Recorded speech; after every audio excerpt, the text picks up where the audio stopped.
Moi, j'ai récupéré des soldats en syndrome post-traumatique. Il s'est retrouvé dans une embuscade où, typiquement, il allait mourir. C'est incroyable. C'est-à-dire qu'en situation de stress, tu as 3 comportements possibles. La fuite, le combat, et si tu peux ni fuir ni combattre, tu vas te retrouver en situation de...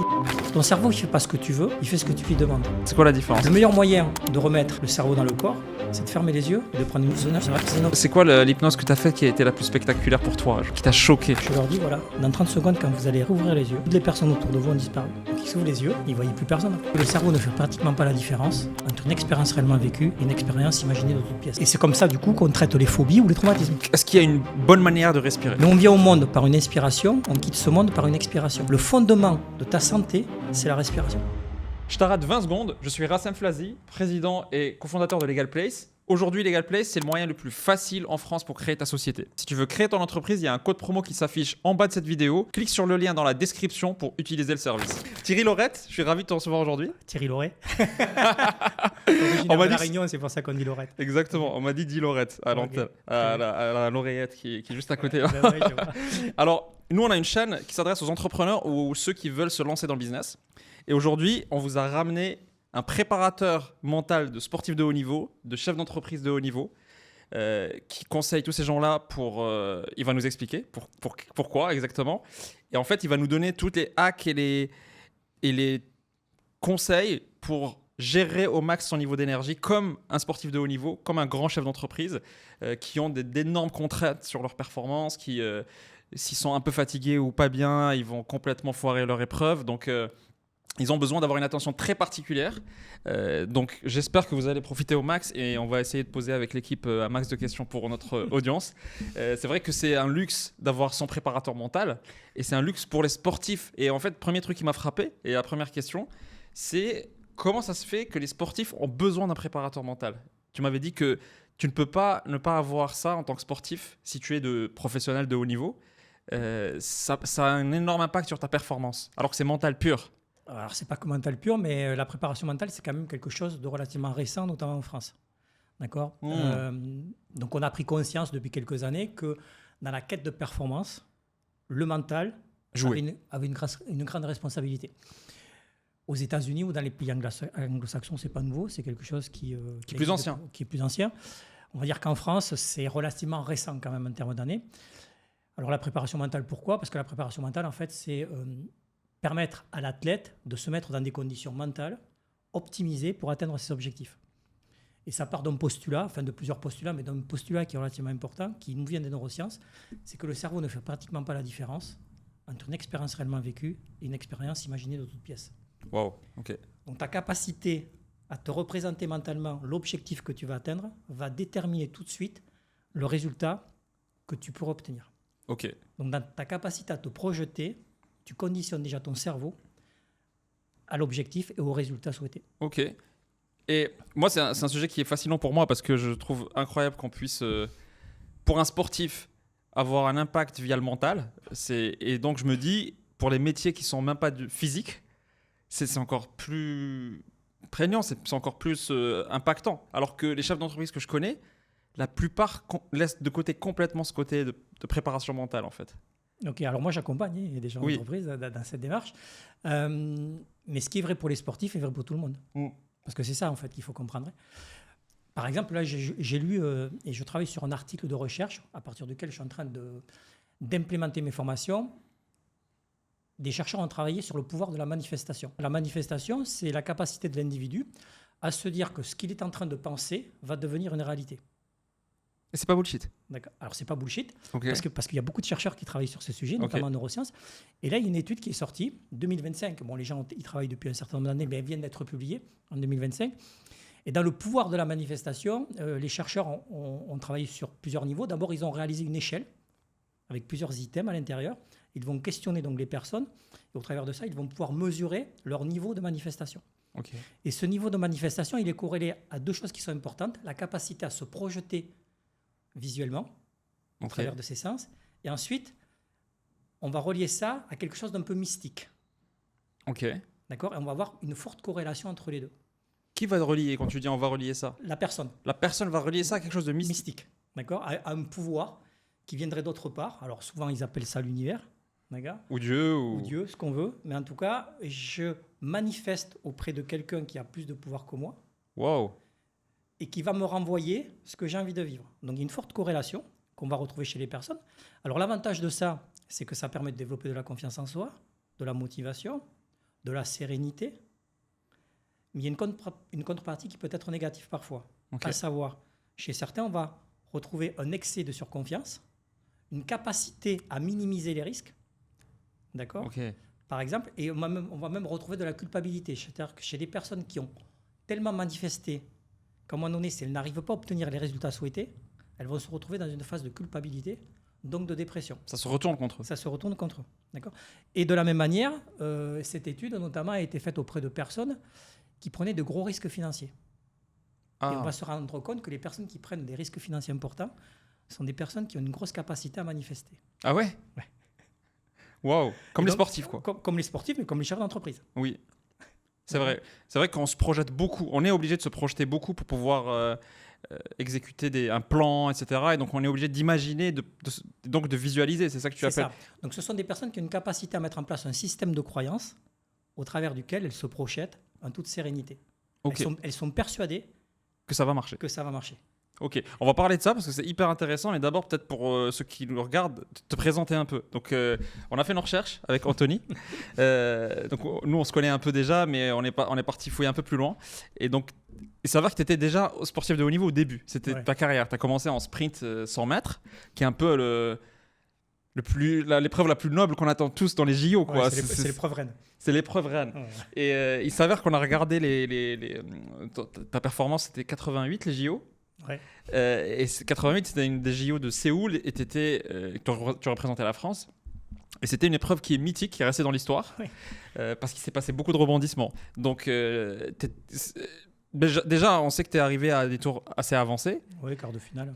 Quart de finale. Et tu disais tout à l'heure que quart de finale et demi-finale, c'est un monde qui change complètement. Qu'est-ce qui change entre quart de finale et demi-finale ? Ça va être le niveau de performance, donc les centièmes de seconde. Et c'est fou parce que les 100 mètres, ça se joue sur des centièmes de seconde. Oui. Donc, et les derniers JO que j'ai vus, il y avait genre 3 ou 4 personnes qui sont rentrées quasiment au même moment à la ligne. Et donc, ils ont dû faire des calculs très précis avec les caméras pour dire finalement qui était premier. Et aujourd'hui, ça se joue. Enfin, on peut plus dire que c'est le plus rapide coureur parce que les autres, ils sont quasiment à même temps que lui en fait. Alors c'est toujours le plus rapide quand même qui gagne. Oui. Oui. D'accord, mais par contre, effectivement, les écarts sont mesurés au millième de seconde. C'est incroyable. D'accord, donc millième de seconde. Donc, si ton bras était comme ça et l'autre son bras était derrière, peut-être que. Un millième de seconde, c'est ça, c'est l'épaisseur d'un doigt en fait. Ouais. Donc c'est peut-être le mec avait un doigt plus long que l'autre. Après, on va jouer sur le cassé, ce qu'on appelle le cassé, la capacité à mettre l'épaule en avant. Enfin, il y a plein d'éléments qui sont importants. C'est ouf. Mais ensuite, ce qu'il faut comprendre dans le sprint, c'est que c'est la capacité du sprinter à maintenir sur la durée, c'est-à-dire généralement à partir de 60-70 mètres, la vitesse acquise sur la première partie de la course. Donc on a l'impression, souvent sur 100 mètres, que les gens accélèrent. En fait, ils n'accélèrent pas, ils maintiennent leur vitesse. Ah ouais. Et les autres décélèrent. Compris. Et nous, on voit relativement, on pense que le premier est en train d'accélérer alors que c'est les autres qui ralentissent. Qui ont une incapacité à maintenir de manière prolongée la vitesse acquise sur les 60 premiers mètres. Donc il s'est passé plusieurs choses à ces JO. Premièrement, déjà on a notre temps, parce que tu as fait 10 secondes et quelques, ce qui est incroyable. Non, 10-41, mais bon, ça rien d'extraordinaire. 10-41. Ça rien d'extraordinaire. C'est combien fait un mec normal en 100 mètres ? Genre, si moi et Anthony, on commence à courir là. Je ne sais pas du tout, ça dépend des individus. Alors, les Réunionnais, ils ont tendance à courir vite. Hugo, il ferait combien, Hugo ? Il ferait 17 ? Je sais pas. Tu vois, quelqu'un qui n'a jamais couru 200 mètres et qui va courir un 100 mètres pour la première fois, s'il court en 11 secondes, c'est quelqu'un qui court très vite. 11 secondes. C'est un gros, ouais. C'est quelqu'un qui a de grosses naturellement rapide. Moi, mon premier 100 mètres, j'avais jamais couru un 100 mètres, je l'ai fait en 11-2. Voilà. Donc là, tu t'es dit, j'ai un potentiel. Et j'ai mis 10 ans pour gagner une seconde. Waouh 10 ans d'entraînement. Ouais. En sachant que pendant 6 ans, j'ai progressé et les 4 dernières années, j'ai pu progresser. Oui, parce qu'on peut atteindre des plateaux dans toutes les disciplines. Ouais. Et parce qu'en fait, on a des limites mentales et physiques. Justement, ok. On va parler de limites mentales. Donc, ce qui s'est passé pour finir sur ces JO-là, c'est que le numéro 1 qui a gagné la médaille d'or, c'était qui ? Ben Johnson. Ben Johnson. Et grosse surprise énorme, il s'avère qu'il y a un contrôle. Et tu nous disais tout à l'heure que le contrôle fait qu'il est positif. Le numéro 2, c'est Carl Lewis. Ouais. Et il se trouve que le numéro 2, on a fait une vidéo sur lui parce qu'il était connu pour être un mec qui démarre pas très vite et qui, pour se lâcher, justement, c'est un point mental très important. Il était connu pour ne démarrer plus lentement que les autres parce qu'il voulait jamais se pousser à 100% et il était genre à 80% pour ne pas se mettre une pression sur l'enjeu. Ok. Et donc, il a été étudié, ce mec, Carl Lewis, parce que souvent, on avait l'impression qu'il démarrait lentement et c'était juste une technique psychologique pour lui de dire je ne mets pas 100% parce que quand on met la pression d'être à 100%, on n'a pas forcément toutes ses capacités. Et le fait de se dire je vais être à 80%, le mettait dans un état de flow parce qu'il n'avait pas de pression.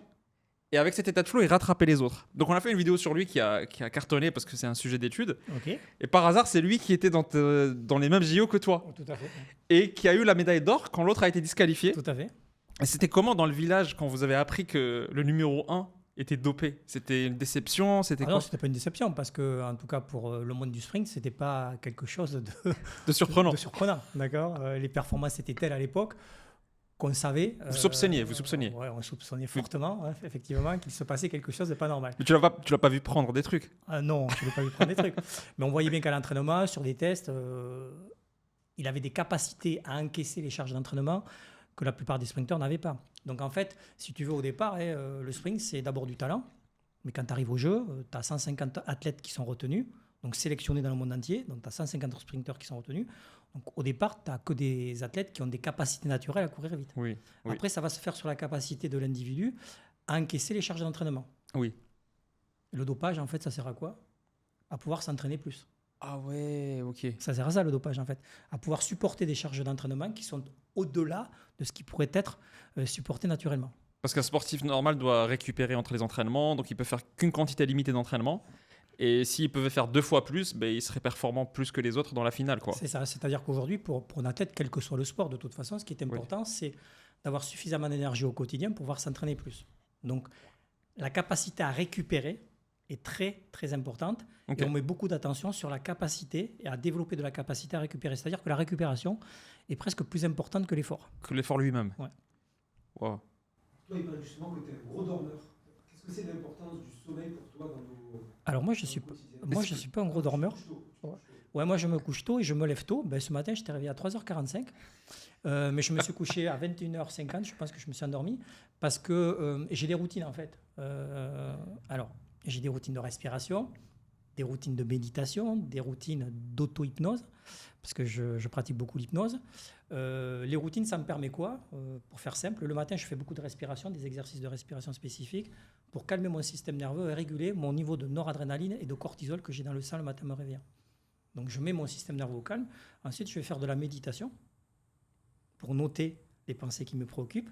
Au travers du travail d'auto-hypnose, je vais me projeter du coup vers ma journée, puisque le cerveau ne fait pas la différence. Donc typiquement, là, ce que je suis en train de vivre, je l'ai déjà vécu ce matin.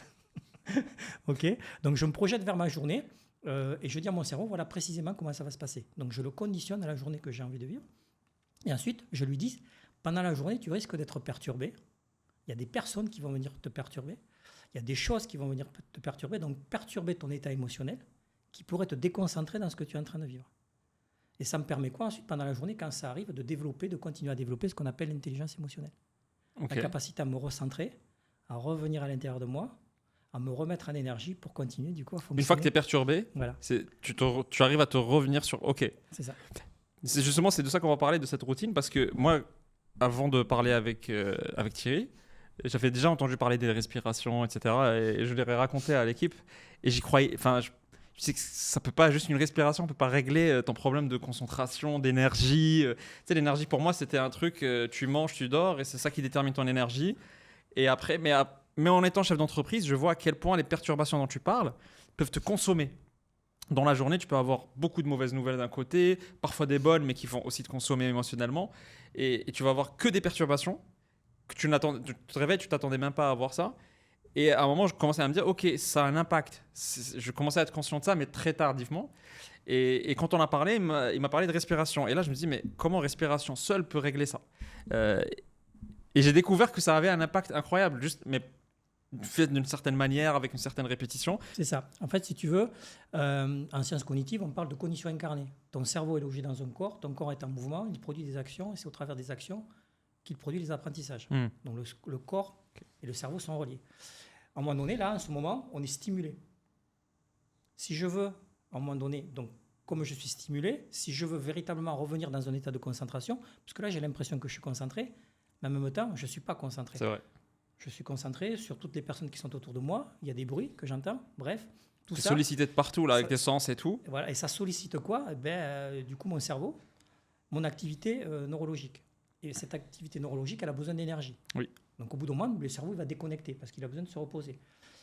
Le meilleur moyen de remettre le cerveau dans le corps, c'est de fermer les yeux et de prendre une bonne inspiration et de souffler. Si vous le faites là, vous allez voir, c'est magique. En fait. Tu fais juste ça. Et tu es revenu. Et tu fais quoi là? Tu fermes les yeux, donc tu coupes déjà toutes les stimulations visuelles. Quand tu fermes les yeux, tu te coupes de 85% des stimuli extérieurs. Déjà, tu prends une bonne inspiration. Et tu penses à quoi quand tu prends cette respiration? Et là, par exemple, tu te concentres sur ton cœur et sur ton rythme cardiaque. Et ça te ramène à ton corps. Ça te ramène à ton corps. Donc, ça te ramène dans un état de concentration. Si tu veux, l'étape ultime d'un sportif de haut niveau, c'est sa capacité à rester concentré. Ok. C'est ça. À ne pas se faire perturber par les éléments extérieurs. Exactement. Donc, pour revenir aux 100 mètres, par exemple, sur une course de 100 mètres, ça dure 10 secondes. Ça va très, très vite. Mais tout ce qui se passe avant les 10 secondes qui est important. Voilà, si tu veux. Mais moi, même le jour où j'ai battu mon record, je peux te décomposer presque chaque mètre de ma course. C'est-à-dire que ça, Tellement tu étais concentré. voilà, ça paraît très long, 10 secondes. Ça peut paraître court, mais ça paraît très long. Oui. Surtout quand tu perds. D'accord. Donc, mais sur 100 mètres, il suffit de tourner une tête pour perdre des centièmes de seconde. C'est effrayant. Même moi, en regardant, je suis stressé. Sans être dans le truc, tu vois. donc, en fait, sur 100 mètres, ton principal adversaire, c'est toi. C'est pas les autres. C'est Et vrai. donc, c'est ta capacité à rester concentré, à rester ce qu'on dit en athlétisme dans ton couloir. Et tu restes juste concentré sur ton couloir. Tu fais ce que tu as à faire. Tu ignores tout le reste. Donc, au niveau technique, tu sais ce que tu dois faire. Tu respectes ce que tu dois faire au niveau technique. Et du coup, la vitesse va venir et tu feras ta course. Mais si jamais, à un moment donné, tu commences à regarder les autres, tu es mort. Ok, et donc cette capacité à rester... Donc ça, c'est une image, parce que le sprint, c'est aussi une tâche intellectuelle Complètement. où tu dois rester dans ton couloir pendant 20 minutes. On sait aujourd'hui que c'est hyper dur de faire quelque chose pendant 20 minutes. Rien que 20 minutes, c'est très long. Et être concentré entièrement dans ça, c'est arriver à se reconnecter à soi quand on est perturbé, en fait. C'est ça qu'il faut... Alors, il y a des études en neurosciences il y en a plusieurs, et des fois, elles ne sont pas toutes d'accord, mais quand même, on sait... La chose suivante, c'est que le cerveau a très peu de capacité à rester concentré longtemps parce qu'il a besoin de beaucoup d'énergie. Donc, typiquement, on va dire qu'au bout de 15 minutes, si tu es véritablement sur une tâche sur laquelle tu es concentré, il va falloir qu'à un moment donné, quand même, tu sortes de ta tâche pour récupérer. De toute façon, le cerveau le fera tout seul. Parce que nerveusement, il ne peut pas rester plus longtemps. Donc, je sors de la tâche, je reprends une bonne inspiration, je m'hydrate et ensuite, je repars dans l'exercice qui peut être un exercice physique, un exercice de concentration autour d'une tâche intellectuelle, du piano, peu importe, la capacité à rester concentré. Et c'est dans ton état de concentration optimisé que tu vas véritablement développer les apprentissages. Clair. Et la respiration permet aussi, de ce que je comprends, de conserver un niveau d'énergie suffisant pour toute la journée, parce que quand tu es entrepreneur ou sportif de haut niveau, tu as besoin d'être, comme on dit en anglais, drivé. Tu as besoin d'avoir une énorme énergie, une agressivité pour pouvoir aller chercher l'extra mile, faire l'entraînement de plus qu'il faut, etc. Et si tu es fatigué à midi ou à 13h et que tu n'as plus la volonté pour aller affronter tout ça, c'est fini pour toi. Tu n'as pas du tout la même agressivité que quelqu'un d'autre. Quand je dis agressivité, c'est au sens performance, pas au sens... Et donc, cette respiration, est-ce qu'elle te permet de réguler ton énergie dans la journée? Complètement. Si tu ne la fais pas, autrement dit, est-ce que tu as moins d'énergie que quelqu'un d'autre si tu ne la fais pas? Moi, typiquement, il y a des personnes qui vont me dire « Thierry, ça y est, j'ai pris soin de moi, je me suis mis au sport. » Okay, ça, c'est Hugo, ça. D'accord. Donc, les personnes commencent par le sport. Ensuite, elles vont me dire comme je commence à m'entraîner beaucoup, je sens bien que je dois récupérer, donc je fais attention à mon alimentation, à mon hydratation. Oui. Et quand je leur demande qu'est-ce que tu fais pour la respiration, elles me disent rien, je respire.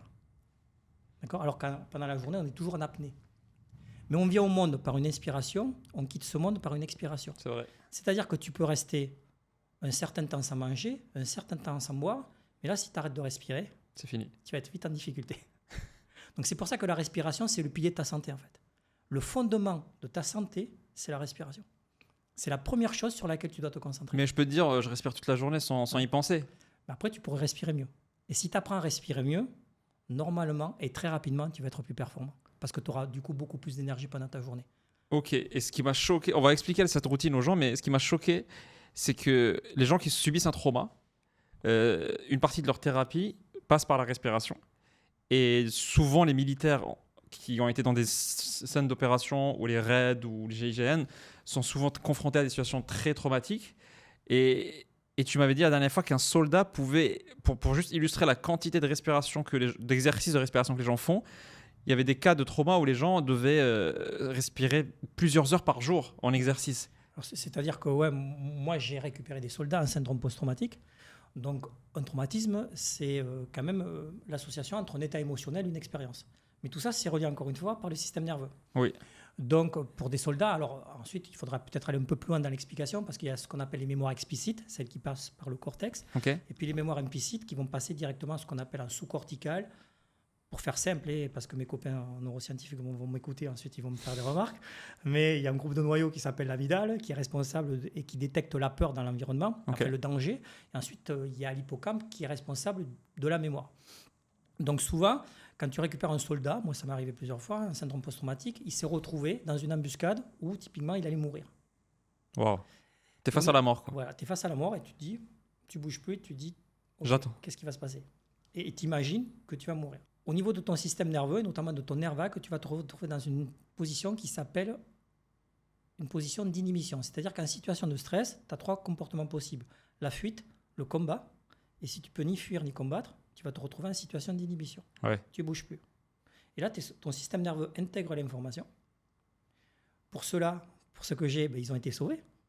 Et quand ils sont rentrés, en fait, après, quelques jours après, Le syndrome. le syndrome a commencé à se mettre en place. Et là, des attaques de panique, la nuit, des peurs. Donc tu dors pas, Et ou mal. du coup, des réactions qui arrivent et ils n'arrivent pas à comprendre d'où ça vient. Donc, ils ont des flashs. Ils n'arrivent pas à contextualiser précisément en fait, d'où ça vient. Et ce qu'on sait faire aujourd'hui, parce que c'est très bien expliqué, c'est que pour agir du coup sur ces peurs, sur ces syndromes, la première porte d'entrée, c'est le système nerveux. Et le système nerveux, tu peux agir dessus que par la respiration et non pas par le mental. C'est-à-dire quand tu demandes à un soldat de te raconter ce qu'il a vécu Mental. par le mental et que dans les questions que tu lui proposes, il ne peut pas mener de réponse du coup cohérente, ça va encore amplifier l'état d'anxiété. Wow. Parce que le cerveau ne comprend pas en fait. Tu me poses une question, j'arrive pas à y répondre, et comme j'arrive pas à y répondre, Je suis encore plus anxieux. voilà. Alors qu'en fait, il faut d'abord passer par le corps et ensuite, tout doucement, remettre de la conscience sur l'événement. Et donc les soldats, ce qu'il y a de sympa avec les soldats ou les sportifs, c'est quand tu leur demandes, pas tous, mais quand tu leur dis, ça serait bien que tu fasses 15, 20, 30 minutes de respiration. En tout cas pour les soldats, puisqu'ils viennent par recommandation, moi je sais que quand tu leur dis 30 minutes, tu sais qu'ils vont faire 1 heure, 1 heure et demie, 2 heures, parce que du coup ils ont que ça à faire. Et très rapidement, tu as des résultats. Juste avec la respiration. C'est quel type de résultat? Mais résultat de bien-être, au niveau du bien-être, parce qu'ils arrivent à apaiser véritablement. Donc limiter les système. attaques d'anxiété, C'est ça. de C'est-à-dire panique. chaque fois qu'ils ont une pensée intrusive et que ça commence à partir, on sait qu'on doit juste calmer le système nerveux. Donc au lieu de surréfléchir et se dire mais pourquoi je ressens ça et de réimaginer les scènes dans lesquelles que j'ai vécu, dire c'est peut-être ça, etc.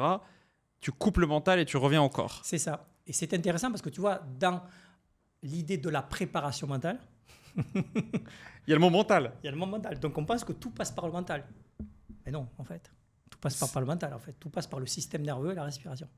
Mais c'est vrai parce que ce qui me fascine, c'est qu'il y a beaucoup de gens ceux qui font de la psychologie, raisonnent beaucoup par le mental. Parce que c'est raconte-moi ton enfance, raconte-moi machin, etc.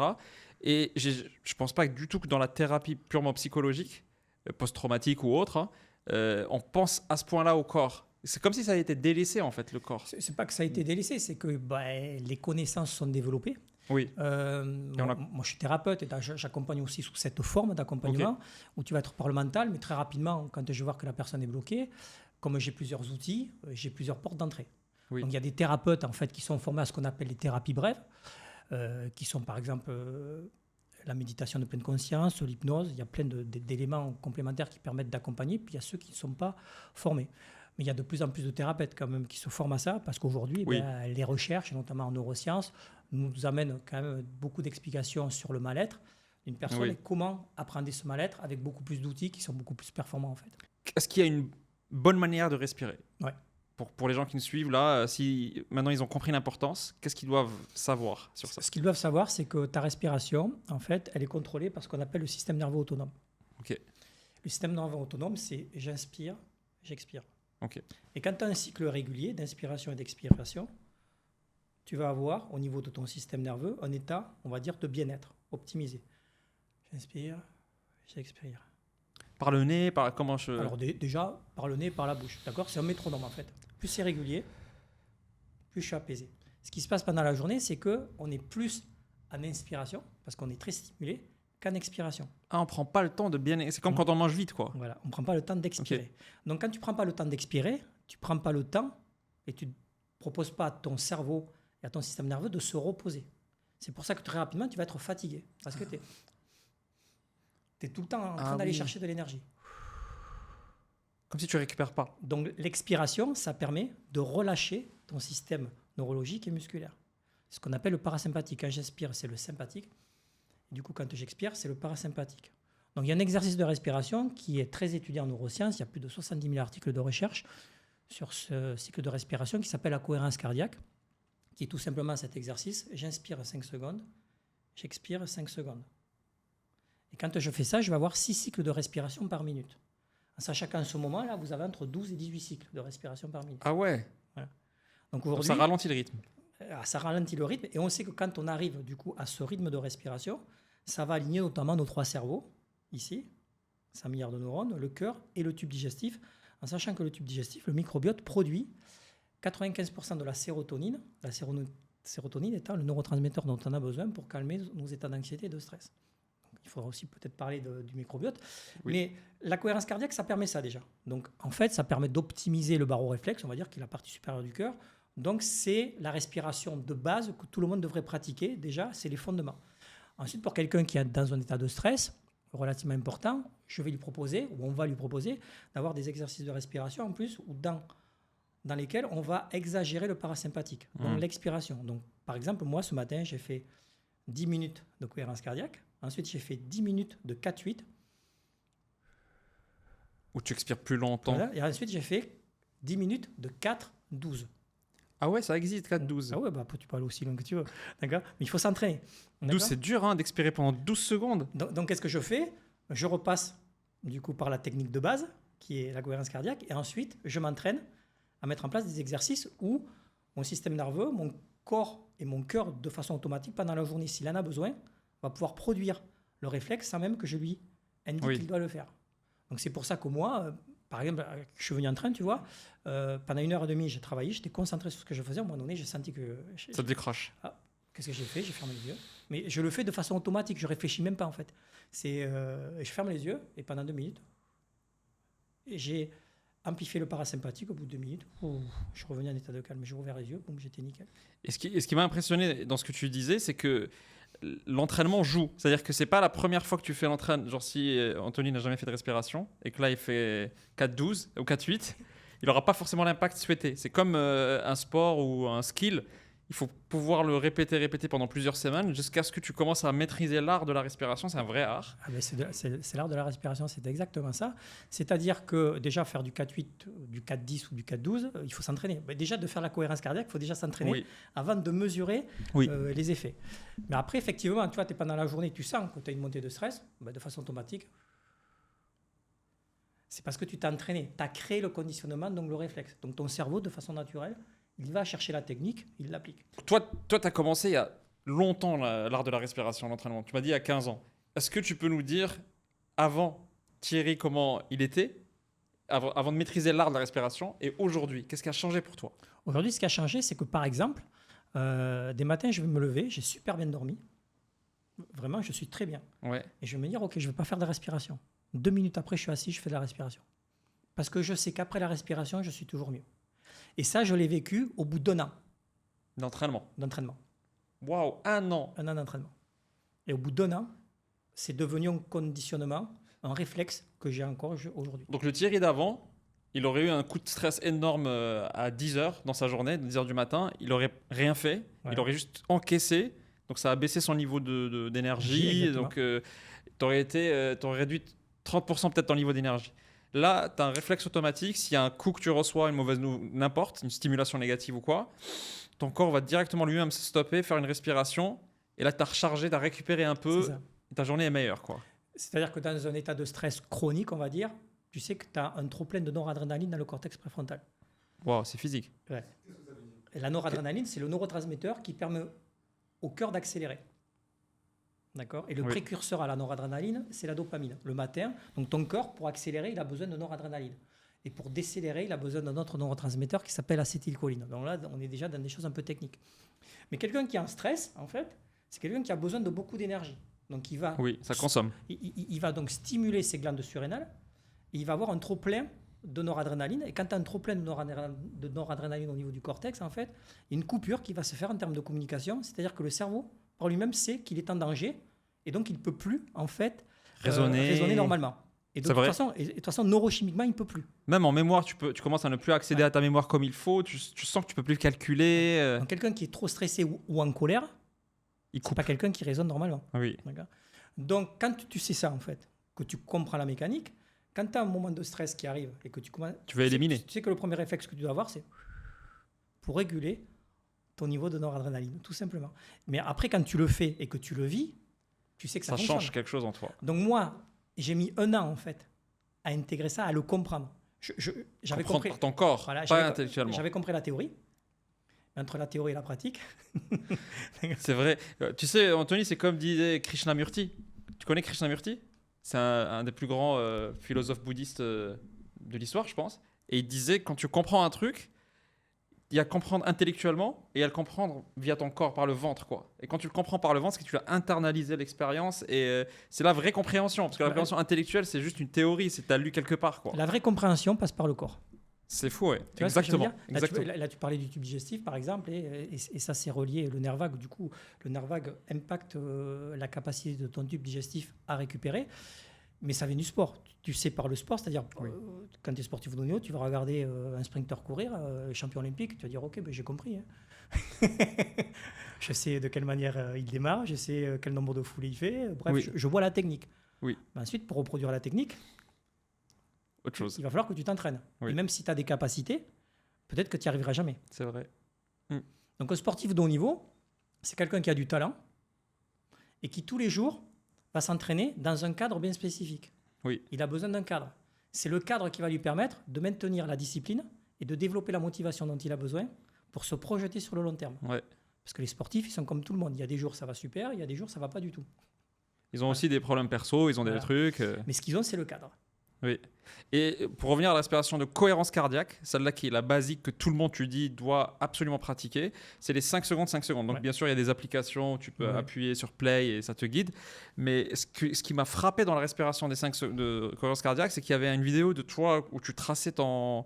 Il y avait un tracé de ton cœur, je pense. Ouais. On va peut-être mettre cette séquence. Et en fait, tu vois Thierry avant avec toutes les stimulations, etc. Il n'est pas régulier, le battement. Et ça, c'est nous dans la journée quand on est en train de bosser, de machin. Alors que normalement, ça doit être un tracé assez clair. Et une fois qu'il fait la respiration en live, tu vois le tracé, il devient clean. Ça devient un graphe comme ça, avec des cycles hyper clean. On mettra la vidéo. C'est un logiciel, donc en fait, je mets un capteur sur l'oreille. Ensuite, je fais la démonstration. Donc, du coup, ça prend mon rythme cardiaque. Et ce qui est intéressant dans la vidéo que tu vois, c'est que même en parlant, parce que du coup je parle à un moment donné, j'explique aux gens, vous voyez, là je suis en train de parler, pourtant je suis stimulé, et j'arrive à rester en cohérence cardiaque en étant stimulé. Ouais.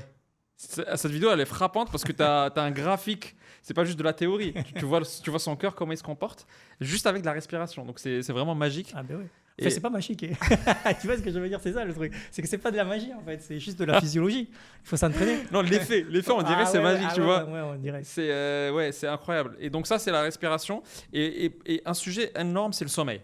Donc je sais que avec toutes les stimulations qu'on a toute la journée, surtout si on gère une boîte, si on est entrepreneur, on a tellement de surprises, tellement de trucs que petit à petit, on accumule tous des petits traumas à gauche à droite, des petits qui s'accumulent et qui vont avoir un impact énorme sur tout.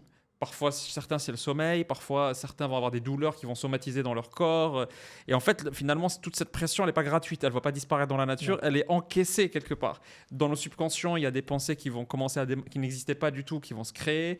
Et donc, en fait, on est tous plus ou moins selon le rythme de vie. Alors, quelqu'un qui a un rythme de vie beaucoup plus calme et il va peut-être avoir moins, mais tout le monde, et notamment en entrepreneuriat, je sais que les entrepreneurs qui ont beaucoup de salariés sont très, très enclins à avoir d'énormes éléments de stress accumulés sur des années et des années.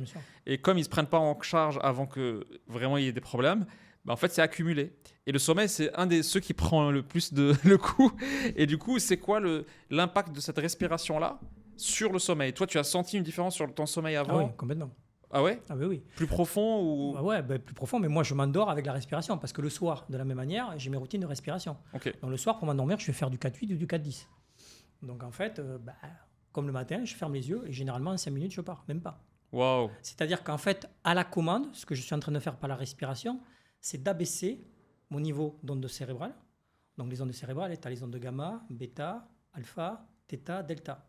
Et en fait, pendant la journée, on va osciller entre ces ondes. Mais on sait que le soir, pour t'endormir, il faut que tes ondes cérébrales basculent du coup en θ, en delta, un sommeil profond en fait. Et Donc notre cerveau vibre voilà, il vibre. à un niveau alpha Et ou tant, delta. et tant qu'il est stimulé, Oui, mais ton système nerveux ne peut pas se reposer, donc ton corps ne peut pas s'endormir en fait. oui, oui. Donc par la respiration, qu'est-ce que tu fais? Tu provoques ce relâchement, tout simplement. Ensuite, ça ne va pas suffire parce que ta qualité de sommeil, elle est reliée à plein de choses, à ton Oui. alimentation, à ton hydratation, à plein d'éléments. Oui. Si au niveau biologique et neurochimique, tu n'es pas équilibré, de toute façon, la respiration ne suffira pas. Oui. Donc la qualité de sommeil, c'est quelque chose d'important parce que là aussi, c'est fondamental. Si tu ne dors pas bien, tu ne peux pas récupérer, donc forcément, tu vas en payer le prix. Oui. Et tu vas en payer le prix très rapidement parce que ton corps te parle et tu sais que Clairement. quand ton corps te parle, tu sais qu'il y a un déséquilibre. Que quelque chose est en train de se passer Oui. sur lequel tu dois agir. Ok. Et les gens n'écoutent pas leur corps. Donc, ouais, exact. Et c'est vrai que quand on commence à écouter son corps, on change beaucoup la perception de. Parce qu'il y a beaucoup de douleurs qu'on remarque même pas, surtout chez les hommes, je pense, où on ignore ça en disant non, je sois fort, c'est rien ça, tu vois. Et on nous a pas appris dans notre éducation à écouter le corps, mais plutôt à dire non, mais on est fort, on a même pas mal, tu vois. J'ai même pas mal.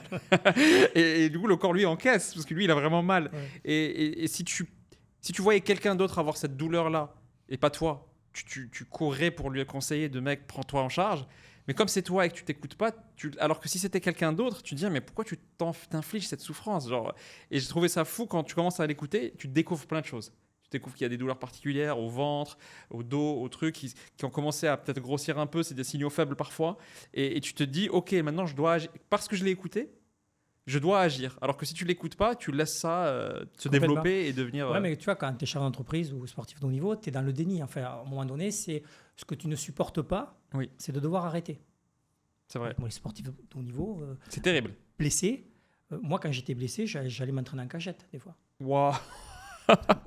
Le médecin, il me dit, après le kiné te récupérait, il disait, mais Thierry, tu t'es reposé? Tu Ouais, prends un ouais. risque. Ouais, je me suis reposé. D'accord, il savait tout de suite. Donc tu prends des risques démesurés, alors même que tu sais que c'est pas bon pour toi. En fait, ta peur, c'est que quand toi tu te reposes, les autres continuent à s'entraîner. Donc tu dis, je suis Il y a en train ce de perdre du stress, temps. ouais. Bon, on va retrouver ça chez les chefs d'entreprise. Oui. Mon concurrent est en train d'avancer, moi je m'allonge, qu'est-ce que je fais là? Exactement, tu vois. C'est-à-dire que le repos, pour toi, c'est pas prioritaire. Mais un jour, ce repos, il va te rattraper. C'est clair. Voilà. Quand, je sais pas. Et- Moi, j'accompagnais beaucoup de chefs d'entreprise, tu vois. Quand je les ai récupérés, ils étaient en burn-out, hein, d'accord. C'est- Ils interviennent dans les dernières minutes, Ouais, quoi. voilà, à l'urgence. Oui, à l'urgence. Donc là, on a parlé de respiration. Pour clore cette partie respiration, moi, il y a un graphe qui m'a choqué. Ils ont fait une imagerie de cerveau de quelqu'un qui enchaîne des réunions sans aucun repos entre les réunions. J'aurais fait 1 heure de 15 à 16, ensuite de 16 à 17. Et ensuite, ils ont pris la même personne et ils lui ont fait faire des réunions avec 5 minutes de récupération entre 2 réunions. Donc, il a fait le même volume de travail. C'est 1 heure, mais il y a 5 minutes de battement entre les deux. Ouais. Et le cerveau n'a rien à voir. Le cerveau, il est beaucoup plus au calme dans le deuxième scénario, alors que juste, il a inséré une récupération. Une récupération. Mais ouais, en fait, tu ramènes en fait à l'état de base Oui. ton système nerveux, il se régénère et il repart. C'est comme Ouais, un sportif, par exemple, qui exactement. enchaîne au lieu de faire un repos entre 2 courses. Ça change tout. Mais bien sûr. Là, dans l'autre cas, il peut claquer complètement. Et dans le premier, il est juste il a récupéré, quoi. Ok, donc ça, c'est la respiration. Et tu parles beaucoup aussi de méditation, Ouais. qui est dans le même, pour moi, chapitre que écouter son corps. Mais peut-être que les gens comprennent mal c'est quoi méditation. Moi, j'avais l'image du bouddhiste qui s'assoit, qui fait comme ça et qui... Alors, j'ai découvert que Hugo avait un haut niveau de conscience sur la... C'est vrai? Sur la C'est vrai méditation.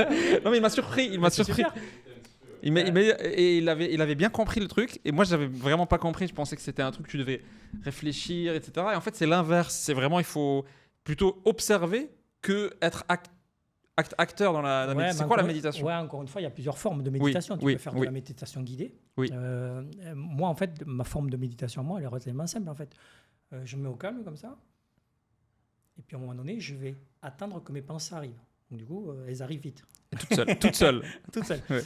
Et dans les pensées qui arrivent, je vais observer celles qui me préoccupent. Ok, donc tu es en observateur. Voilà, méditer pour moi, c'est observer mes pensées vagabonder. Et dans celles qui vagabondent, je vais prendre en priorité celles qui me préoccupent. C'est-à-dire que par la méditation, tout de suite, je me focalise sur ce qui me préoccupe. Quelqu'un qui ne médite pas, il ne prend pas conscience de ça.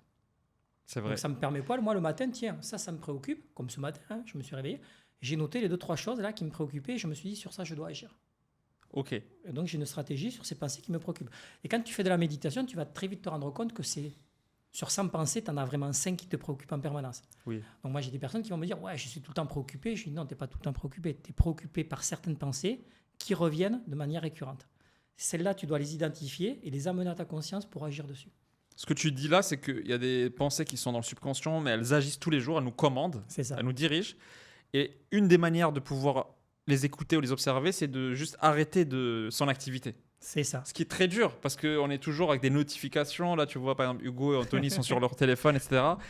On est obligé de faire un truc. Et en fait, on fuit un peu cette reconnexion avec soi, soit en allant sur des notifs, et c'est facile, parce que c'est de la consommation, et c'est très Complètement. facile. Ça nous hypnotise un peu, et ça nous Oui, fait mais c'est exactement ça. ne pas nous écouter, mais c'est très dommage. Ce que j'ai appris, que c'était très dommage. Et en fait, on m'a toujours dit que c'était mauvais le téléphone et les notifs et tout, mais j'ai enfin compris pourquoi. Et c'est exactement ce que tu dis. C'est-à-dire que le fait d'aller regarder son téléphone t'enlève la seule occasion que tu as pour te connecter, pour t'écouter. Parce qu'en fait, on regarde quand on est anxieux. Moi, quand je suis anxieux, je commence à scroller direct. C'est un réflexe, tu vois. Et maintenant, je sais que quand je scrolle, c'est parce que j'ai une anxiété. Et normalement, si j'avais pas le téléphone, je me serais juste posé, comme tu dis, j'aurais respiré. Et là, tu commences à voir des pensées remonter toutes seules et dis, ah, mais c'est ça en fait qui me rend anxieux. Mais comme il y a le téléphone, on fait jamais ces observations-là. Et donc, Exactement. on passe à côté d'une mine d'or sur nous et on calme. C'est comme une anesthésie. C'est comme si ton corps il a mal et au lieu de soigner, tu anesthésies la douleur et tu laisses ta jambe en souffrance jusqu'à ce qu'elle soit coupée, tu vois. Et c'est la même chose, mais avec notre Mais c'est ça, c'est-à-dire tu es en permanence stimulé, tu vois. Oui. Et ces stimulations vont te fatiguer. C'est-à-dire que là où tu mets ton attention, Oui. tu mets ton énergie. Donc si tu le mets sur TikTok, c'est chaud pour toi. Donc tu viens d'écrire un article, je dis n'importe quoi, et tu dis tiens, ben, je vais me reposer. Et en fait, tu prends J'arrive pas YouTube. dessus, et tu prends ton téléphone, ben, qu'est-ce que tu fais? Tu mets ton énergie sur le téléphone qui va continuer en fait à te fatiguer. Donc pendant la journée, tu n'as aucun moment de récupération en fait. Tu vois ce que je veux dire? Et C'est ça qui est terrible. d'écoute. Et tu t'écoutes pas. Et tu t'écoutes pas. Voilà. Et en fait, j'avais compris aussi que il y a un des facteurs qui fait qu'on est anxieux, c'est que quand on pense au futur, le cerveau a souvent, avec ce besoin de survie, il met de l'anxiété quand on se projette dans le futur pour nous éviter de prendre des risques, etc., Ouais. etc. Et si on pense au passé, ben, il va penser à des choses un peu déprimantes de la mémoire. Et donc, c'est pour ça que ramener à l'instant présent via le corps, qui est un peu de ce que j'ai compris, la seule manière de se ramener à l'instant présent, c'est le corps. C'est la seule technique. Parce que Ouais. sinon, si tu laisses ton cerveau libre, il va tout de suite commencer à se projeter en disant ah, demain j'ai ça, après-demain j'ai ça, mais si ça marche pas, mais si j'arrive pas à obtenir là, ou l'administration fait un retard, etc. Ou bien il commence à puiser et ruminer dans le passé C'est ça. des expériences mauvaises pour te rappeler qu'il faut vraiment pas refaire cette erreur. Et donc tu déprimes. Et du coup, une technique, c'est tu respires et tu reconnectes, comme tu dis. Exactement. C'est-à-dire que ton cerveau, en fait, ton esprit est tout le temps dans le passé, le présent ou le futur. Il se Ouais. balade en permanence. Ouais. Mais ton corps, lui, il est tout le temps dans le présent. Ouais. Donc, ce qu'il faut, c'est revenir dans le présent. Parce que je dis souvent que le cerveau a horreur du vide. Exact. Ouais. Il a besoin d'avoir des réponses. Mais il produit des réponses à partir de ce qu'il a vécu. Donc tu te projettes dans ton business à partir de ce que tu as vécu et tu dis Ça des traumas. ça va pas être évident. Donc tu es en train de créer quoi? De l'anxiété. Parce que la réponse que tu amènes n'est pas satisfaisante. Et donc ça crée du stress et de l'anxiété. Ouais. C'est ça la mécanique en fait. Donc tu vois, le conditionnement mental, la préparation mentale, la manifestation, la visualisation, c'est quand je me projette, de quelle manière je me projette. Contrôler cette projection. Voilà, contrôler cette projection. Et je sais que je me projette bien à partir du moment où, au niveau de mon corps, donc de mon état émotionnel, je suis en équilibre. Donc la préparation mentale, c'est ça. C'est explique-moi de quelle manière tu te projettes. Au travers de ce que va me dire l'athlète ou le chef d'entreprise, je vais identifier de quelle manière il crée de l'anxiété. Et on va revenir systématiquement à sa psychologie, Oui. à son système de croyance. Et l'objectif d'un préparateur mental ou d'un psychologue, c'est de l'accompagner au travers des blocages qu'il est en train de te décrire. Donc, et là, encore une fois, tu vas avoir le chef d'entreprise qui va se projeter, qui va se dire c'est bon. j'ai bien mis en place tout ce qu'il fallait au niveau de ma stratégie et ça va fonctionner. Et celui-là, typiquement, il se projette plutôt bien. Et puis, il y a celui qui va se dire, ça va être plutôt compliqué. Et là, tu as 2 formes en fait, d'approche qui sont différentes. Et donc, tu as 2 psychologies différentes. Et tu risques d'avoir 2 résultats qui vont être différents, forcément. Ouais, selon comment tu te projettes. Exactement.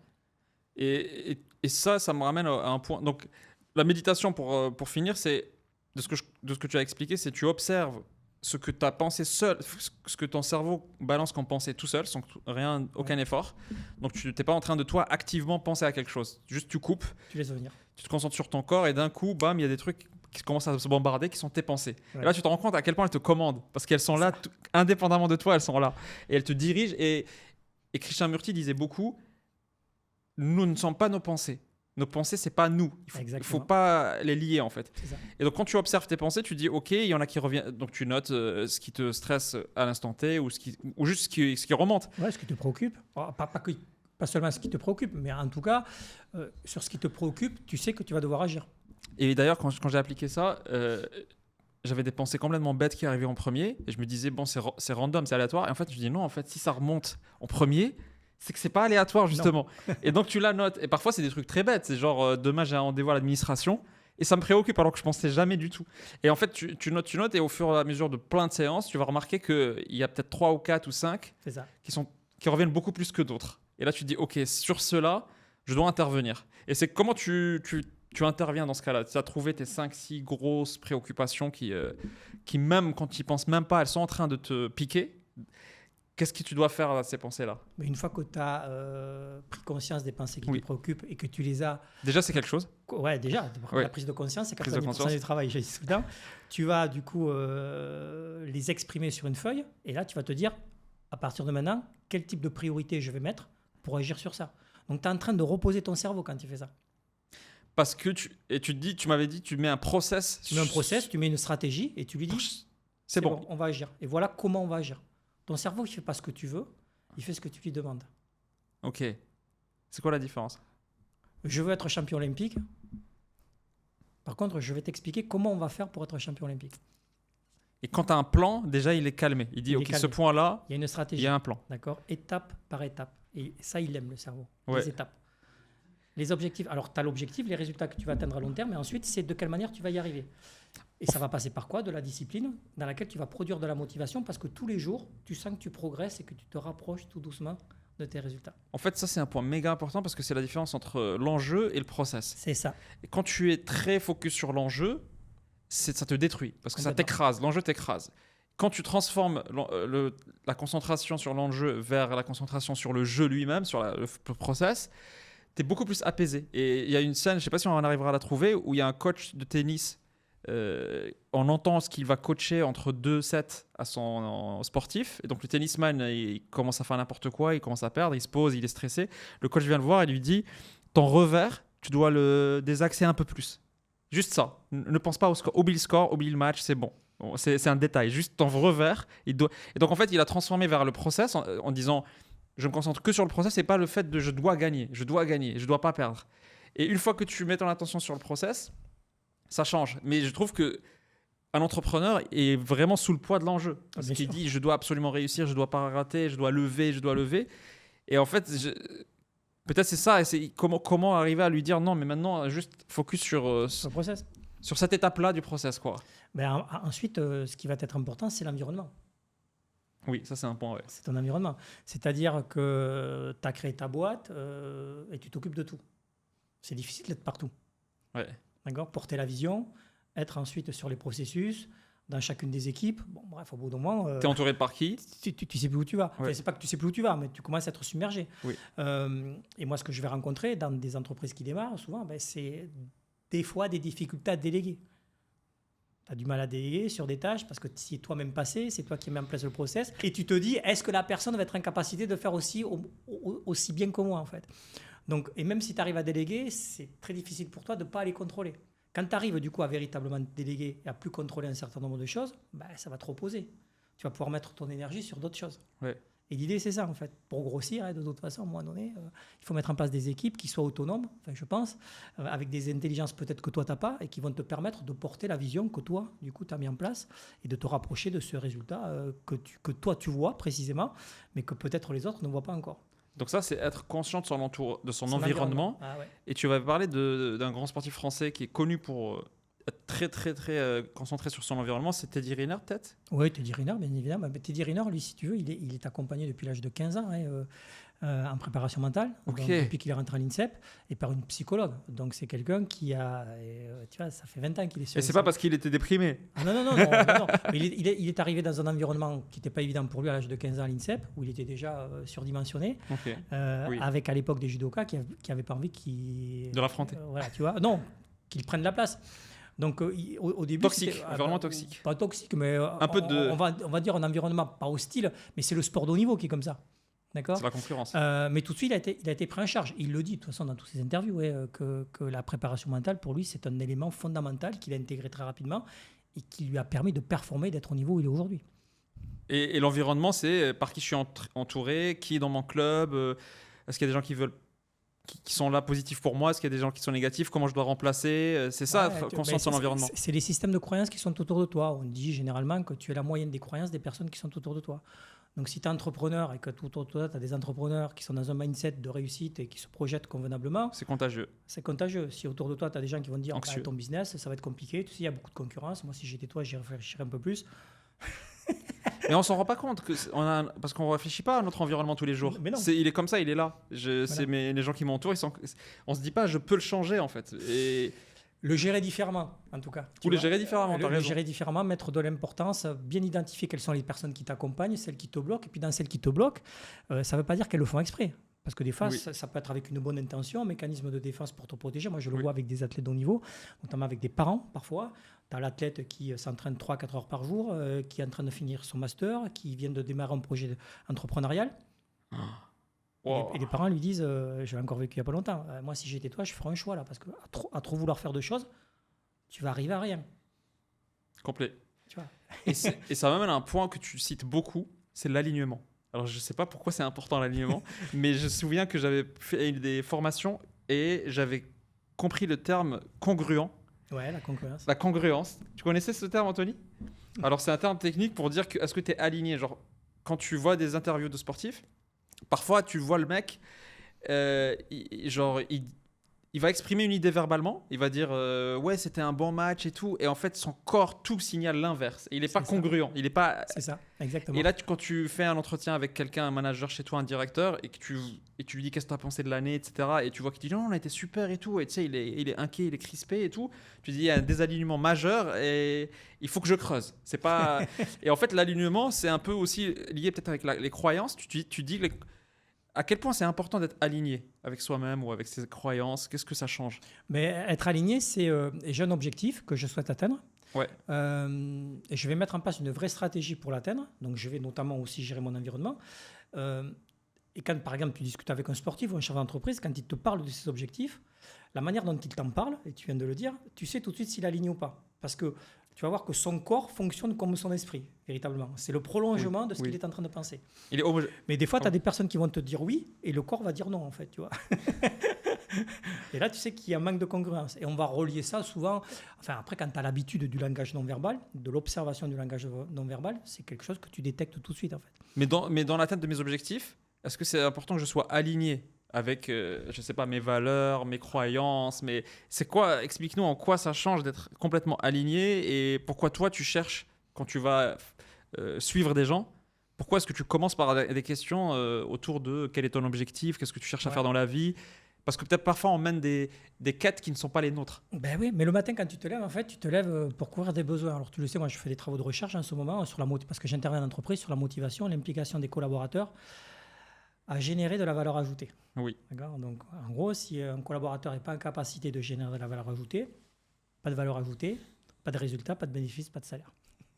Oui. Moi, quand j'interviens en entreprise, quand je leur dis aujourd'hui je suis là, on va parler de motivation, on va parler de cohésion d'équipe, et moi ce qui m'importe c'est d'identifier chez vous qui est en capacité de créer de la valeur ajoutée. Ouais. C'est pas très bien perçu, d'accord. Je leur dis mais on est quand même dans un système économique pour être payé, vous êtes recruté parce que vous avez du talent, des compétences, et ces compétences, elles sont au service de quelque chose. Donc en fait, tu te lèves pour couvrir des besoins physiologiques, de sécurité, d'appartenance. Maslow. Bon, Maslow, il n'a pas inventé la pyramide. Maslow, il a inventé la théorie des besoins. Oui. La pyramide telle qu'on la voit, c'est un consultant aux États-Unis dans les années 1960 qui a repris la théorie et qui en a fait un Qui en a produit dessiné. marketing. Ok. Ok. Ils savent faire ça, les Voilà. Américains. Abraham Maslow, c'est le père de la psychologie humaniste. D'accord. Donc au départ, c'est un psychologue, sociologue, et qui a travaillé sur ça, développé une théorie autour de la motivation. Il dit la chose suivante, il dit plein de choses, mais que pour qu'un individu soit motivé, pour qu'il ait envie d'aller vers quelque chose, il faut qu'il couvre des besoins à l'intérieur de ce qu'il est en train de mettre en place. Et donc, c'est là que sa théorie des besoins a été mise en place. Donc, le matin, je me lève, je vais couvrir des besoins. Il faut que ces besoins-là que je suis en train de couvrir donnent du sens à ce que je fais. Donc, un athlète, typiquement, c'est « Ok, tu veux participer aux Jeux Olympiques, mais pourquoi ?» On se pose pas cette question. Pourquoi ? Je sais pas, j'ai envie de champion olympique. Mon objectif, c'est ouais, mais si tu l'es pas champion olympique, Qu'est-ce que c'est ? tout ce que tu vas mettre en place pour y arriver, ça va te servir à quoi ? Donc, il y a des personnes qui vont me dire, Thierry, c'est une approche qui peut être bien, mais tu es en train de le défocaliser du coup de son objectif. Moi, je dis non, je suis en train de lui permettre d'avoir peut-être une approche différente de ce qu'il vit et de rentrer cet objectif dans quelque chose de beaucoup plus important, qui est sa vie en fait. Et ce qu'il va déployer en termes de compétences au travers du sport de haut niveau, qu'est-ce qu'il va pouvoir en faire ensuite dans tous ses domaines de vie. Donc, quel est le sens que je donne à ma vie ? Et le sens est important pour la performance ? Voilà. Donc, oui, le sens est important. Pour toi, entrepreneur, le sens est important. Les gens croient qu'on fait ça que pour l'argent. Oui, tu vois que non. Enfin, donc, en fait, ça a du sens. Et ce sens, en fait, dans ce sens, je vais retrouver quoi ? Mes valeurs. C'est vrai. C'est là où ça joue, les valeurs. Les valeurs, d'accord. Et ensuite, je vais retrouver mes croyances, mon système de croyances. Et dans mon système de croyances, il y a des fois des croyances qui me bloquent, d'autres qui me portent. Donc, Il y a des croyances qui te limitent. Qui te limitent. Donc, toi, aujourd'hui, tu te lèves le matin, tu sais pourquoi tu te lèves, ce que tu fais, ça a du sens. Tu connais tes valeurs. Tu vas t'entourer généralement de personnes qui ont les mêmes valeurs que toi pour porter la vision. Parce que c'est important. S'ils n'ont pas les mêmes valeurs, ça va être difficile de porter la vision. Et ensuite, tu vas être confronté à quoi dans ton quotidien ? À tes propres croyances et dans tes limitantes et à celles de tes collaborateurs.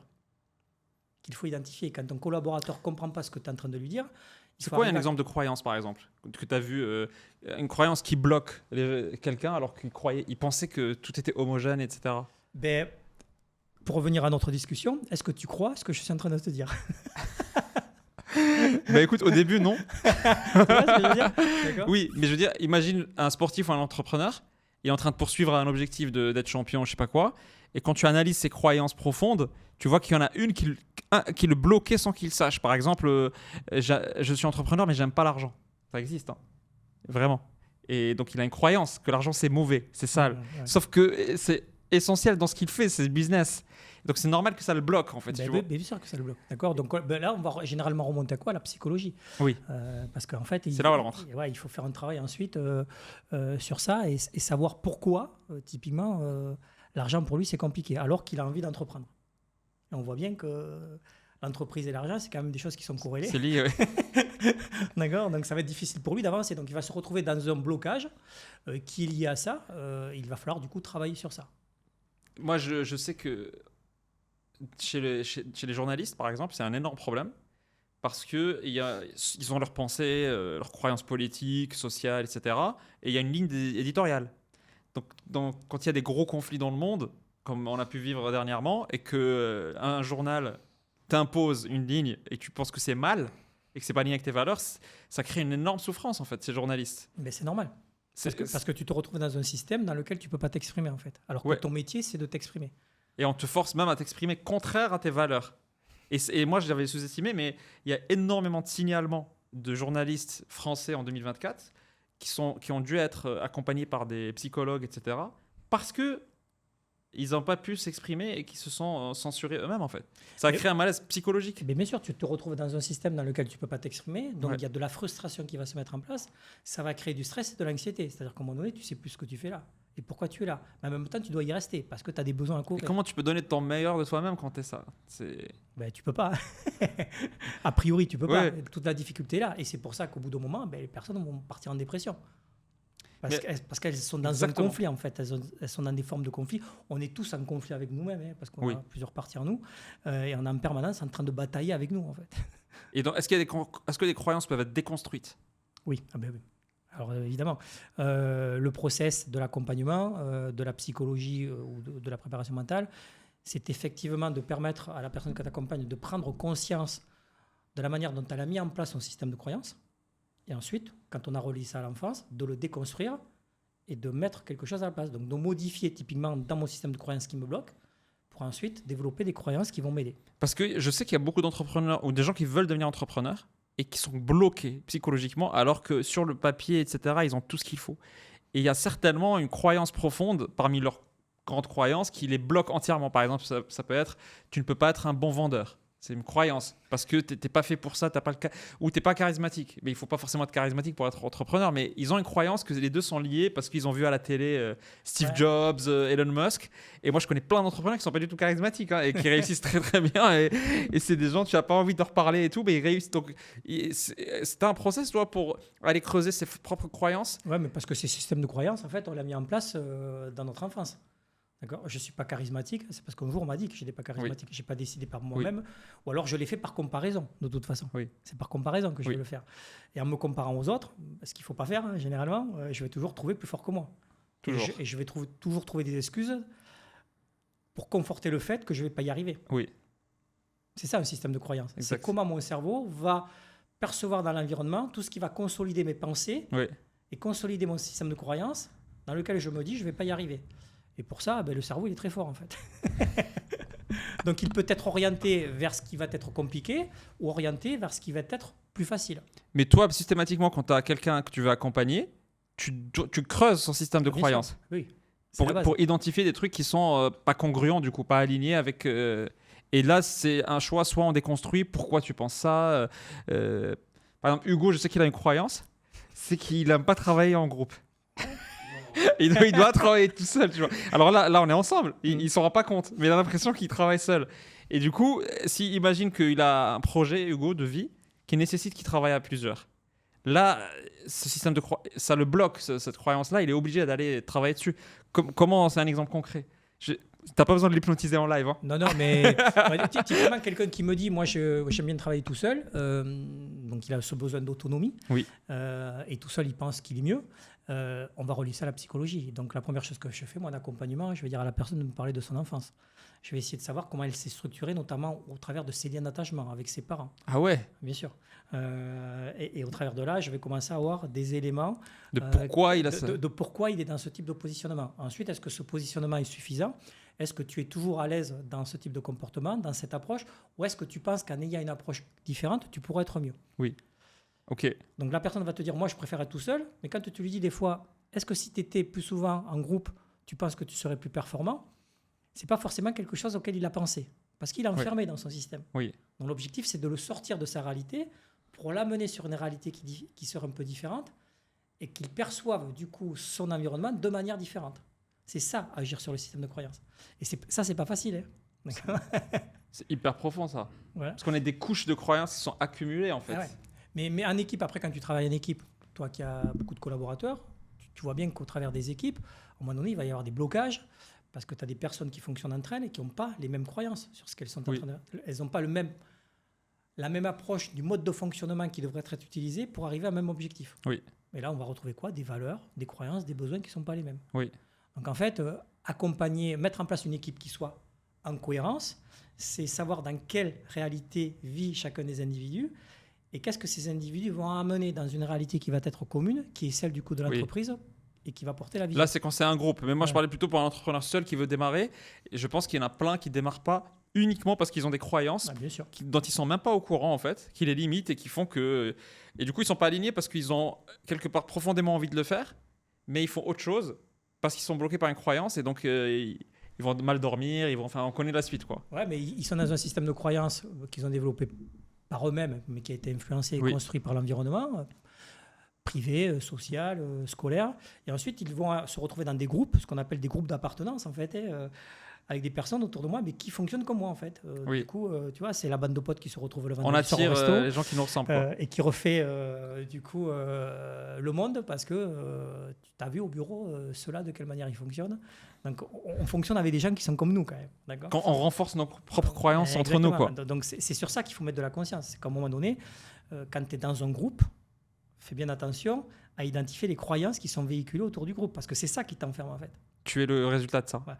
Et les personnes dans un groupe, quand tu veux sortir du groupe ou que tu commences à changer, le groupe va te percevoir différemment. Tu peux être rejeté par le groupe parce que tu commences à être différent. Tu les as trahis. Et donc, du coup, comment tu vas accepter ça, tu vois? Clairement. Donc, je suis dans un groupe de personnes qui sont salariées et j'ai un projet d'entreprise que j'ai envie de développer. Ils vont pas te pousser forcément. Si on me passe cette volonté, ils n'ont pas les croyances qu'il faut. Quoi. Ils vont plutôt t'amener à identifier quels sont les risques. Et ils ont bien raison, hein, parce qu'il y a des risques. Mais plutôt que de te dire, effectivement, ça pourrait être une belle aventure dans laquelle tu vas t'épanouir. Ou ils vont te dire qu'il faut être charismatique. Voilà, d'accord. Comment on se fait pour se relever d'un échec? On a subi un échec. Un entrepreneur, normalement, alors, c'est intéressant parce que ceux que je t'ai présentés ont subi un petit échec. Ouais. Mais dans leurs croyances, c'était tellement énorme comme échec. Et je leur dis, mais les gars, les entrepreneurs subissent ça tout le temps, à répétition. Et ils se relèvent et ils font. Et donc, tu peux pas t'arrêter juste après cet échec-là. Comment on se relève d'un échec qu'on peut percevoir gros, en fait, dans la tête? Alors là, on est dans la sémantique, tu vois, parce que le mot échec, pour certains, ça peut être quelque chose qui va bloquer. Ah oui. Et pour d'autres, ça va être un moteur. Donc, moi, je vais parler d'expérience, en fait. Tu décides de rentrer dans une expérience, dans une aventure, dans laquelle tu vas t'épanouir, progresser, développer des compétences. Tu as envie d'atteindre des résultats. Des fois, tu vas atteindre tous les résultats que tu as envie d'atteindre, et des fois pas. Quand tu n'atteins pas tes résultats, est-ce que c'est un échec ou pas? Qu'est-ce que tu vas retirer de cette expérience pour ensuite basculer sur une nouvelle expérience? Typiquement, c'est ce qu'ils ont fait. C'est vrai, c'est tes croyances qui t'ont fait définir ça comme un échec. Voilà. C'est uniquement tes croyances, quoi. Mais c'est ton environnement et le système dans lequel tu vis. Oui. C'est un peu franco-français, d'accord? Oui. Tu passes au tableau quand tu es petit, tu te rates sur un exercice de mathématiques. C'est la honte. Si ton professeur il te ridiculise devant tous tes potes, tu n'as plus envie d'y aller devant le tableau, d'accord? Tu viens de vivre un traumatisme, ton cerveau il dit j'y vais plus en fait. Donc là, c'est comme s'ils étaient montés au tableau, en fait. Voilà, donc du coup, c'est un passage au tableau. Après, tu as peur de prendre la parole en public, tu as peur de t'exprimer. Ça peut aller très très loin, en fait, le délire. Juste pour un événement traumatisant qui, a priori, paraît anodin au départ, mais qui s'est construit pendant l'enfance. Qui te bloquera à vie. Voilà. Donc, dans le sport, dans l'entrepreneuriat, tu as des gens qui vont monter des boîtes. Des fois, ça va fonctionner, des fois, ça va pas fonctionner. C'est pas grave. On refait jusqu'à ce que ça fonctionne. Ils sont dans cette démarche parce qu'ils ont été structurés dans cette démarche. Pour d'autres, ils vont faire un premier projet, ils vont se planter, ils vont arrêter. C'est un échec. Le regard des autres est en train de me faire comprendre que je ne suis pas fait pour ça et qu'il vaut mieux pas que je réitère l'expérience. Du coup, j'arrête. Donc, même événement perçu complètement différemment par deux personnes, quoi. Perçu complètement différemment à partir d'une psychologie et d'un environnement qui est différent. Donc, toi, tu vas inviter cette personne à le voir différemment, à réinterpréter cette même séquence. Parce qu'au final, il n'y a pas de réalité, il y a juste nos interprétations de la réalité. C'est ça qui... Tu me dis que c'est un échec. Explique-moi où tu étais avant l'expérience, comment tu as fini cette expérience et qu'est-ce que tu as développé au travers de cette expérience. Est-ce que tu as développé des compétences ou pas? Bien sûr, la personne... En général, tu ne deviens pas plus nul qu'avant, quoi. Non, tu as développé des compétences. Donc Oui. maintenant, qu'est-ce que tu fais de ces nouvelles compétences? Ouais. C'est tout, en fait. Et pour finir, donc, la question d'Anthony, c'était sur l'estime de soi. Ouais. Dans quel sens, Anthony, tu as posé cette question? Comment on fait pour développer l'estime de soi? Parce que je pense que c'est quelque chose d'hyper important. Ouais, ben, je viens de démarrer une formation sur l'estime de soi. Là, l'estime de soi, bon, pour faire simple, c'est la valeur que tu te donnes. Si je te demande de me dire sur une valeur de 0 à 10 combien tu vaux? 12. 12. Donc là, on a une bonne estime de soi. D'accord. Trop. Peut-être un excès de surconfiance. On revient à la manifestation. Non, j'aurais pas dit 12, je rigole. J'aurais peut-être dit 7, voilà. 7,5. Et si je te dis qu'est-ce qu'il te faudrait pour passer à 8, tu vas me donner un élément. Ouais. Mais on est dans la subjectivité. C'est-à-dire que tu es dans ta réalité, et ta réalité, c'est la tienne, donc c'est une bonne réalité. Moi, pour agir sur l'estime de soi, je vais travailler sur des piliers. Je vais travailler sur la confiance en soi, qui est ma capacité à me dire que quels que soient les événements, quelles que soient les circonstances, je vais trouver une solution. Quand j'ai cette capacité, à chaque fois que je subis entre guillemets un échec, je me dis c'est pas grave, je vais trouver une solution. Oui. Ça va du coup impacter quoi? L'amour que j'ai de moi. L'amour de soi. C'est relié à mon discours interne. Quand je me parle de moi à moi, comment je me parle? Est-ce que je me traite bien? Est-ce que je me traite bien? Ça... On peut pas se maltraiter? Il y en a plein qui ne se traitent pas bien, d'accord? Ça Okay. va impacter quoi? L'image que j'ai de moi. L'image de soi, pour moi, c'est l'image que je pense envoyer et celle que j'ai en retour. Donc, tu vois, sur les réseaux, tu envoies une image et puis tu as des haters. Tu ne comprends pas pourquoi. Tu dis, franchement, voilà. Donc, si tu n'as pas une bonne estime de soi et si tu ne gères pas bien l'image, tu vas être impacté par ce gap qu'il y a. Et ensuite, il y a l'affirmation de soi, ma capacité à exprimer mes opinions, à exprimer mes émotions. Donc, pour travailler sur l'estime, je vais travailler sur les 4 piliers. Et je vais commencer par la confiance. C'est quoi la confiance, par exemple, juste pour faire un zoom sur ça? Une personne va me dire, j'ai pas une bonne estime de moi. On va relier ça à un contexte. Et dans le contexte, on va relier ça à des actions qu'elle n'arrive pas à mettre en place. Un exemple que tu as eu un exemple, sportif de haut niveau, tiens. Ok. Qui sort d'un environnement post-JO dans lequel il n'est pas satisfait. Alors, on va rappeler que tu as accompagné des athlètes qui ont pas mal d'athlètes français dans le dernier JO de Paris. Voilà, et d'autres qui vont participer maintenant à Los Angeles. Okay. Donc, qui ressort des Jeux, pas satisfait des performances qu'il a eues, et qui me dit, bon, je pense que je dois changer d'environnement. Okay. Entraînement, médical, et il faudrait même que je parte peut-être à l'étranger. Waouh, radical. Donc, au moment où il pense ça, ça vient de lui, donc c'est justifié. En tout cas, c'est légitime. Toute la difficulté qu'il a eue ensuite, c'est d'en parler avec son environnement. Donc, quand il va voir son coach, qu'il va voir les personnes autour de lui, pourquoi tu veux partir? Tu es bien ici. Alors que lui, il est en train de mettre en responsabilité l'environnement. C'est-à-dire que dans sa non-performance, il prend sa part de responsabilité, mais il dit aussi que vous êtes responsable de ma non-performance. Les gens ne vivent pas ça très bien. Et la confiance, elle est où dans ça? Et la confiance, elle est où? Elle va être dans sa capacité, à un moment donné, à faire un choix. Donc la valeur que je me donne, l'estime que j'ai de moi-même, c'est je sais ce que je vaux. Et quand je vous dis que je dois partir, il n'y a rien qui peut s'opposer à ça.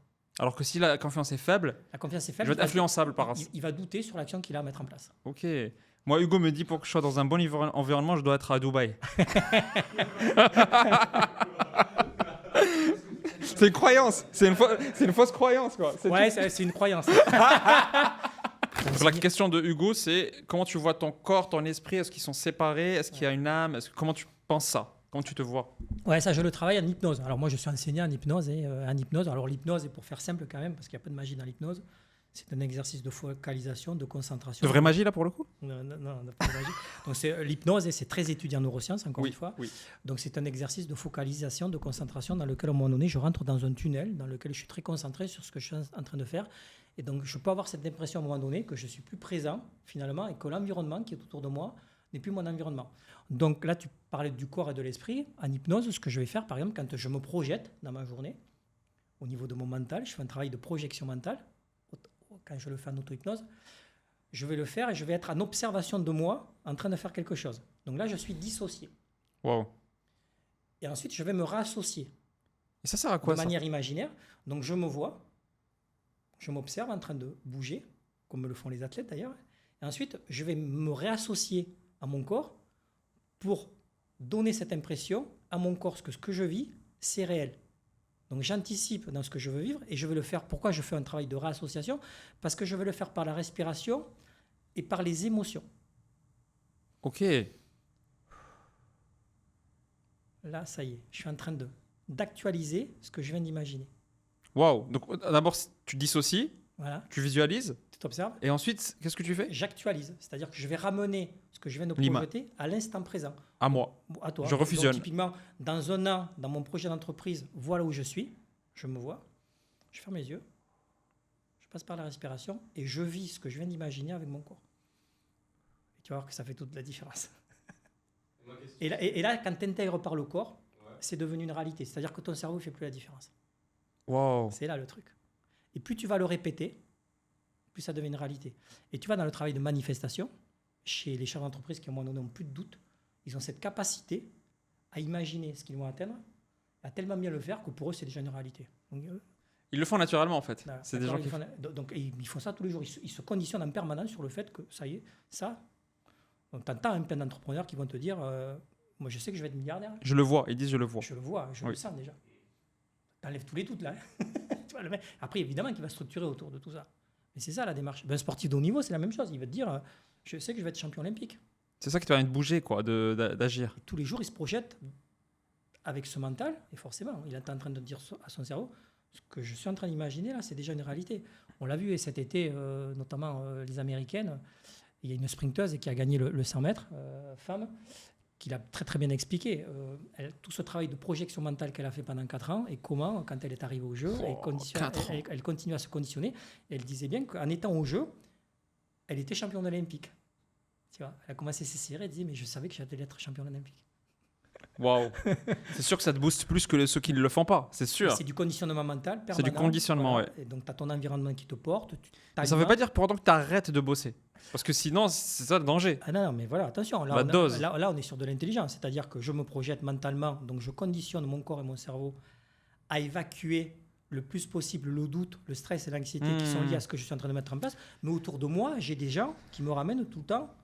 Compris, ça t'apaise sur cette pression sur l'enjeu. Ouais. Hugo nous a parlé d'une respiration spéciale un peu particulière. Les Réunionnais, ils ont des respirations spéciales. Ils font tout spécial. un peu pimenté, c'est une respiration pimentée quoi. Ils te montent au nez. C'était laquelle, vas-y Hugo. Ah ouais, oui, bien sûr. Oui. Ça marche ça ou c'est... Oui, bien sûr que ça marche, bien sûr. Ça sert à quoi? Mais c'est des exercices de respiration spécifiques en fait. Et donc, parce que moi, je t'ai expliqué, enfin, je vous ai partagé les exercices de respiration que je fais dans le cadre de mes routines, mais après il y en a plein d'autres. Le 21 juin, là, je passe au Grand Rex. Il y a un spectacle au Grand Rex à Paris, ça s'appelle Expérience extraordinaire. Donc, on est 7-8 personnes dans le domaine du développement personnel. Moi, je vais passer en deuxième dans la journée. En premier, il y a une dame qui va passer, qui est spécialiste de la respiration. Et moi, en deuxième, ensuite, je vais accompagner les gens pendant 40 minutes, 3000 personnes, sur du coup une expérience hypnotique autour de la visualisation de la manifestation. Hypnotique. Voilà. Waouh. Donc ça, on commence par la respiration. Quelle date et ensuite, 21 juin. 21 juin, pour ceux qui veulent y aller. Grand Rex, Paris. Voilà. 3000 personnes vont être hypnotisées. Wow, c'est chaud. Eh bien, tu vois, c'est chaud, tu vois, quand je l'imagine. Ah ouais, ça il faut la visualisation. Parce que moi, je suis allé jusqu'à 1000 personnes déjà. Mais 1000 à 3000, c'est pas 3 fois plus. Tu vois, c'est beaucoup plus, 2 fois plus. Voilà. Donc, le Grand Rex, c'est une belle salle. Donc là, quand tu te projettes, tu te dis, ouais, ça risque de pas être évident. Oui, et imagine si ça marche pas bien, qu'est-ce qu'ils vont dire les gens, le bouche à oreille, c'est vrai. Hein. Moi, j'enseigne l'hypnose de rue de spectacle aussi, d'accord. Donc, c'est une hypnose qui est très, très technique, en fait, parce qu'il n'y a pas de magie, en fait, dans l'hypnose de rue de spectacle. Mais quand tu vas à un spectacle de Mesmer, par exemple, la dernière fois que je l'ai vu, il y avait 3000 personnes qui vont faire des tests de réceptivité. Donc, tu as 3000 personnes, tu sais qu'en gros, tu vas avoir 300 personnes qui sont hyper réceptives. C'est vrai, statistiquement, il y en a 300. Voilà. Et ensuite, dans les 300, qu'est-ce qu'il fait? Il va se déplacer, il va en retenir 40 qu'il va faire monter sur scène. Mais ces gens-là, ils ont réservé 6 mois à l'avance. Ils sont déjà dans une démarche où ils veulent se faire hypnotiser. Donc, quand ils arrivent et qu'ils sont réceptifs, forcément... Ils ont un conditionnement, en fait. Après, c'est du jeu, en fait. Et comment on sait qu'on est réceptif? Des petits tests de réceptivité. Les doigts comme ça? Ouais, t'as les doigts, t'as les mains, t'as plein de choses, en fait. Et ça fait quoi ces tests? Donc, tu mets les doigts et tout, et ça fait quoi? Mais ça permet de mesurer ton niveau de réceptivité. Donc tu peux savoir seul si tu es réceptif à l'hypnose? Je t'accompagne, je te fais faire le test. Et ensuite, plus la personne est réceptive, plus ça va être facile de l'accompagner. Mais de toute façon, si tu veux voir ça, tu vas à Paris. Moi, comme des fois j'y suis là, je vais à Beaubourg. Et à Beaubourg, sur le côté, souvent, tu as plein d'hypnotiseurs. Ah, de rue. Donc moi, des fois, quand j'ai un moment, j'y vais. Et les passants, tu prends les gens, vous voulez vous faire hypnotiser. Donc les gens, ils viennent. Tu leur fais faire les tests de réceptivité. Après, tu les embarques. Donc, mais les gens, ils s'arrêtent. Et tu vois tout de suite, même quand tu n'as pas fait faire le test, tu le vois juste. Tu arrives à savoir? Les personnes, elles sont là, tu vois, et tu sens déjà qu'elles partent. Donc après, quand tu les fais venir... Être réceptif, c'est juste une question de croyance? Ouais, c'est relié à ton imagination. En fait, la réceptivité, si je te dis, tu vois, imagine là qu'entre tes deux doigts, il y a un aimant. Ouais. Et qu'à un moment donné, plus tes doigts vont se rapprocher, plus l'aimant va être puissant, et à un moment donné, tes doigts vont se coller. Et de plus en plus, et de mieux en mieux. À un moment donné, tu as les doigts qui vont se coller. Et quand tu vas dire à la personne, maintenant que tes doigts sont collés, essaie de décoller les doigts, qu'elle n'y arrive pas, tu sais que c'est bon. Donc je dois imaginer qu'il y a vraiment... Voilà. Et donc il faut le faire dans un contexte, tu vois, calme. Oui. Et c'est juste ça, mais ça va très vite, hein, on fait des tests de réceptivité. Et là, tout de suite, tu sais, boum. Et tu vas-y décoller, il n'arrive pas? Ah oui, il n'arrive pas, d'accord. Parce qu'en fait, il se conditionne à pas pouvoir. Waouh. Donc tu vas commencer par les doigts, après tu as les pieds, tu vas faire des catalepsies des pieds, du corps. La personne ne peut plus bouger les pieds, elle ne peut plus bouger le corps, elle ne peut plus bouger les bras. Et après, tu vas passer par des stades d'hallucination. Donc, la personne, elle ne sera plus comptée, elle va oublier son prénom. C'est du jeu, en fait. D'accord, c'est des techniques, mais ça va très vite. Mais c'est réel. Ah, mais c'est réel, oui. Mais ça veut dire que ça sert à quoi d'être réceptif? Alors, ce qu'il y a d'intéressant dans la réceptivité, moi, dans l'accompagnement, les personnes qui sont réceptives, en fait, ce sont des personnes qui ont une grosse capacité d'imagination. Elles n'ont pas de filtre. Elles rentrent directement dans le jeu que tu leur proposes. Wow. Tellement bien qu'elles se conditionnent par elles-mêmes. Donc elles ont un avantage, ces gens-là, ou pas? Ben ouais, elles ont un avantage. C'est-à-dire quand tu vas leur demander de déconstruire une croyance... Ils le font direct. Ah ben oui. Purée, Donc on tu est vas- loin, hein, on est loin, nous. Oh non, parce que tu vas retrouver souvent des artistes. Moi, j'ai beaucoup d'artistes que j'accompagne. Tous les artistes que j'accompagne, Ils ont ce pouvoir-là. Ils ont tous réceptifs. C'est un vrai pouvoir, en Parce fait. que depuis tout petit, tu vas retrouver des profils, des gens qui étaient dans un travail d'intériorité, qui avaient beaucoup d'imagination, qui vivaient dans un monde déjà Qui vivaient dans un monde imaginaire. Voilà. Ouais, ouais, Ouais. ouais. Et donc ces personnes, elles ont cette capacité d'imagination qui est très développée. Et quand tu leur Ils proposes se, un ils se exercice... trompent eux-mêmes dans le Ouais, jeu. ouais, c'est ça. Je pense que ça va être dur de déconstruire vos croyances, les gars. Vous n'êtes pas du tout réceptifs. Avant que tu viennes, j'ai dit à Hugo que tu allais l'hypnotiser en live. Et il m'a dit non, mais je peux pas être en immersion, ça va pas marcher. C'est chaud. C'est de réceptivité, donc voilà. Oui, donc si Mesmer ou quelqu'un d'autre, tu le ramènes sur un public random qui n'a rien réservé et qui ne vient pas pour ça, les chances sont un peu plus réduites de réussite, en fait. Ouais, mais il fait faire les tests de réceptivité quand même. Oui, Dans tous bien les sûr, cas. il va sélectionner. Moi, tu vois, je le faisais en cours, je le fais quand je suis en formation d'entreprise. Je vais avoir 40-50 personnes. Hop, on va faire des tests de réceptivité. Tout de suite, je vois en fait. Donc c'est toujours 10% à peu près ou Ah ouais, 5 ouais, ou... Il y a 5% de la population qui est très réceptive. Mais dans un spectacle, c'est plus que 5 parce qu'ils sont déjà là, les réceptifs, Voilà. en fait. Après, tu as 5 personnes qui seraient moins réceptives ou pas réceptives, mais on va retrouver à l'intérieur de ça un système de croyance. Et est-ce que les non-réceptifs... Oui, il y a une croyance qui les empêche d'être réceptifs, c'est ça? Parce que si tu veux, l'hypnose, en fait, quand on parle d'hypnose, on parle d'état modifié de conscience. Donc, c'est ta Oui. capacité à passer d'un état de conscience à un autre. Oui. Et en fait, on fait ça toute la journée. Ah ouais? Toute la journée, tu passes d'un état de conscience à un autre. Là, si je te propose de fermer les yeux et de te concentrer sur ton rythme cardiaque, tu viens de changer d'état de conscience. C'est vrai. Dans l'hypnose, c'est ça. Ou parfois, quand on regarde des vidéos sur TikTok, t'es Quand dans un tunnel. quand tu es sur ton téléphone portable, tu es hypnotisé. C'est un tunnel. Complètement. Tu n'arrives même plus à entendre Ouais. la personne qui te parle. Mais l'hypnose, c'est ça. C'est juste ça, en fait. Ça, Mais sur c'est- commande. C'est ta capacité à embarquer quelqu'un dans un tunnel dans lequel, à un moment donné, elle va prendre conscience d'un certain nombre de choses. Et ça sert à quoi, justement, une fois qu'elle est dans ce tunnel-là? À quoi sert l'hypnose? À déconstruire un truc, à... Imagine une personne qui me dit Thierry, j'ai pas confiance en moi. Oui. Voilà, ok. Est-ce que tu sais depuis quand tu n'as pas confiance en toi? Non. Ferme les yeux. Ah. Prends mon inspiration, souffle. Et je vais te proposer de faire un petit travail de régression. Si tu devais remonter dans ton enfance à une date précise où c'est cristallisé ce manque de confiance en soi, la personne, elle trouve toujours un truc. C'est un pouvoir, quoi. Alors que c'est... Parce que toute seule, en fait, elle va rentrer dans cette démarche de concentration, de focalisation. Et pour une fois, elle va vraiment se focaliser sur ça, alors qu'elle l'avait jamais fait. Donc tu lui permets quoi? De rentrer dans cet état de concentration par la respiration, par des suggestions. Et la personne toute seule va faire remonter à la conscience des informations. Et quand elle te fait remonter ça, ben ensuite tu vas traiter ce qu'elle t'a fait remonter à la conscience. Et là, tu vas pouvoir déconstruire. Donc sur un travail de régression, elle va te dire, ouais, je me souviens, je suis passé au tableau à tel âge. Voilà ce que m'a dit mon instituteur. Je me suis rassis, je ne pouvais pas bouger alors que je voulais rentrer chez moi. OK. Wow. Et depuis, voilà ce qui s'est passé. Ce que je vais te proposer, c'est de revivre cette expérience et de l'imaginer différemment. Donc imagine, toujours les yeux fermés, que tu reviens du tableau, tu t'assois, tu prends une bonne inspiration, tu souffles. Et à ce moment-là, en fait, tu demandes au professeur si tu peux partir, il te dit que oui. Tu rentres chez toi, tes parents t'accueillent, ils te disent c'est pas grave, ce que tu viens de vivre, ça s'appelle juste une expérience. Et t'as altéré le... La personne, elle ouvre les yeux, elle te dit comment tu te sens? Ben, je me sens mieux. T'as altéré ce souvenir-là et ce... Parce que les souvenirs, c'est pas fiable. C'est de l'imagination, les souvenirs. Ouais. D'accord. Chaque fois que tu fais appel au souvenir, tu es en train de le modifier. C'est vrai, ça. D'ailleurs, c'est quand tu as une mauvaise expérience sur un truc, souvent ça déteint sur les autres souvenirs. Par exemple, si tu as une mauvaise expérience avec quelqu'un, tous tes souvenirs avec ce quelqu'un-là, ça va être taché par l'action qui est arrivée. Donc tu vas modifier ta mémoire de cette personne-là en rajoutant une ombre triste ou mauvaise sur lui. Et tu altères sans doute sans cesse, en fait. Donc Voilà. c'est pas fiable du tout, les C'est pas souvenirs. du tout fiable. Et c'est comme ça, du coup, qu'on traite les phobies ou les traumatismes. En altérant ces Complètement. souvenirs-là. Et si t'es pas réceptif, ça veut dire que tu peux pas rentrer dans ce niveau de Tout le monde est d'hypnose. réceptif, en fait. C'est une question de après d'effort à quel... Après, c'est de quelle manière tu vas être accompagné, la confiance que tu vas avoir à la personne qui va Oui. t'accompagner, parce que dans l'accompagnement, la relation de confiance avec Elle le joue. thérapeute est très importante. Comment tu vois le thérapeute, Ouais. elle joue complètement sur Ouais. si tu te laisses... La communication que tu vas mettre en place avec lui, donc la confiance que tu vas lui accorder.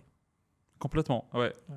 Donc ça peut marcher, mais Et la, avec et la plus- confiance qu'il va t'accorder aussi, parce que c'est dans les deux sens. Ok. Et donc ça veut dire que c'est plus ou moins difficile selon les gens d'atteindre ce niveau de concentration altéré là. Mais une fois que tu l'as, tu as plus facilement accès à des mémoires. Exactement, ça permet ça. Donc il y a des personnes qui vont me dire, moi Thierry, j'ai déjà fait de l'hypnose, je suis pas réceptif. Je lui dis ok. Donc on va pas faire d'hypnose. Donc tu l'as fait parler, puis à un moment donné, tu lui proposes de fermer les yeux. Et ce sont même Et pas... je lui dis vas-y, tu vas te concentrer, ferme les yeux, prends une inspiration, souffle. Et puis au bout de 2, 3, 4, 5 minutes, elle est partie en fait. Et tu dis, quand tu ouvres les yeux, tu dis alors comment tu t'es senti là? Ben bien, hein, tu sais qu'on vient de faire de l'hypnose là. Waouh. Tu es réceptive en fait. Sauf que la première fois où tu as pratiqué l'hypnose, peut-être que tu ne l'as pas fait dans des conditions optimisées, c'est tout. Et c'est quoi Et le. que tu étais dans une croyance que tu n'allais pas y arriver. Alors que là, je suis arrivé par un chemin détourné. Ouais, t'es rentré par la fenêtre au lieu de. Mais est-ce que, pour finir, c'est quoi le souvenir, c'est quoi l'hypnose que tu as faite qui a été la plus spectaculaire pour toi, genre qui t'a choqué? Donne-nous un exemple comme ça de. Je sais pas, j'en ai fait plein, mais les plus rigolotes, parce que c'est celle-là, c'est l'hypnose de rue. L'hypnose de rue, tu vois, la dernière fois à Bordeaux. T'as pratiqué ça? Des fois, je m'amuse. La dernière fois que je l'ai faite à Bordeaux, donc à Bordeaux, tu as une rue qui s'appelle la rue Sainte-Catherine, qui est la rue la plus longue piétonne, la plus longue d'Europe. Et donc, on est à l'entrée de la rue avec des potes, et des gens viennent, et on faisait faire des tests de réceptivité.